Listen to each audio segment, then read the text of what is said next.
Stress అనేది it's a wide terminology అనమాట.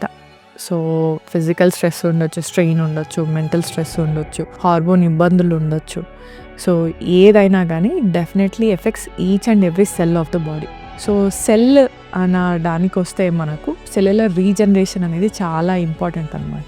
So మన బాడీ కూడా ఎప్పుడు కూడా కొన్ని సెల్స్ రొటీన్గా చనిపోతూ ఉంటాయి, కొత్త సెల్స్ అనేటివి వస్తూ ఉంటాయి అన్నమాట. సో ఈ పద్ధతి అనేది కంటిన్యూస్గా కావాలి అంటే బాడీకి కావాల్సింది ఫస్ట్ థింగ్ రెస్ట్.